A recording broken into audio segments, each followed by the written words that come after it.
Hey y'all, I'm Indy. I'm here today to make a basic video about stats.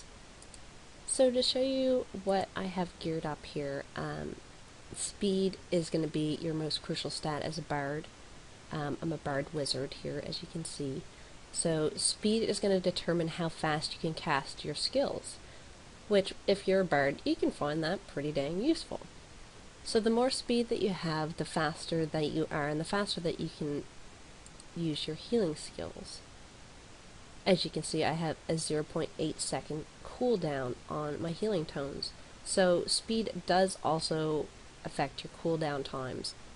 Speed does cap, however, at 50%, so once you reach this mark at 50% with all of your gear, which I don't quite have yet, as well as all of your party buffs that you're going to have on a regular party, you should stop stacking speed in your gear as well as in your offensive points.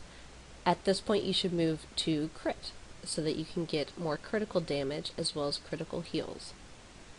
Your critical amount does not, however, affect your heal over time amount. It does affect your damage over time, which is pretty nice when you're grinding or questing. So now on to the defensive. For the defensive, you're going to want to put it all into defense. This is pretty much a standard for all classes in Aura Kingdom. I did put a little bit into my evade here, as you can see, which I'm probably going to fix in the near future. I did put some into HP as well, but I'm probably going to leave that, as you can always find your HP being useful.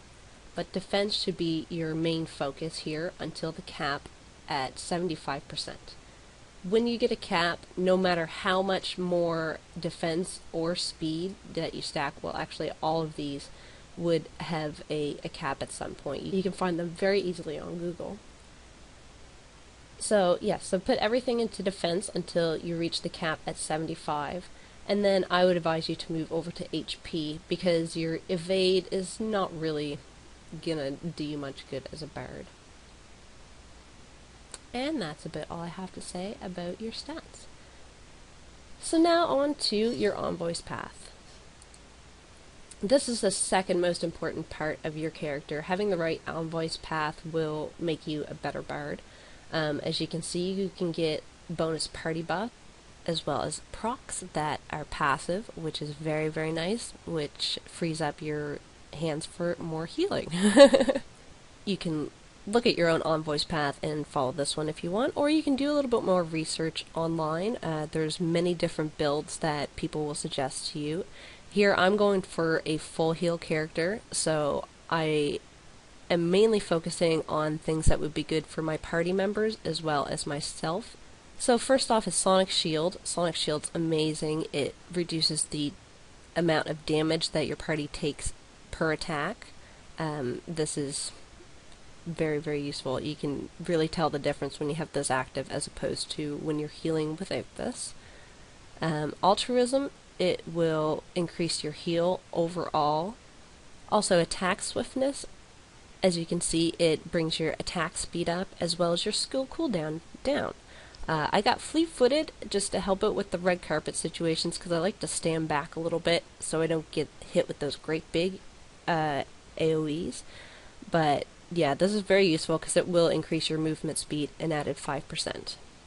Angelic Choir, this procs absolutely every time that I use any skill, plus 3% for allies in range, which is always useful. We love those stats. And Sneak for a negative 50% to my Malice. So now to talk about Masteries. My Masteries are pretty basic. So for my general skills, I'm using Refrain of Paradise because it does up your move speed, which is great for getting out of those red carpets. Attack spec, I'm on Boost, which gives you an added 3% speed. We can't get enough of that speed. And an added 2% damage. And I've chosen Rock and Roll Ballad for my advanced skills because it does give you that 3% added defense, which we can see when you can stack it 3 times, you can get 9% added defense, which is just gravy. So for your defense spec, I went with Iron Wall Defense. It does give you an added 5% to your defense rate. And tactical spec, I went with break defense, so you can lower the defense of your enemies and kill them faster. And sonic healing, because it gives you an extra 20%, as you can see, for your sonic shield, so you get an added minus 20% damage taken. And that's all for now. I hope that you guys enjoyed this video, and please subscribe.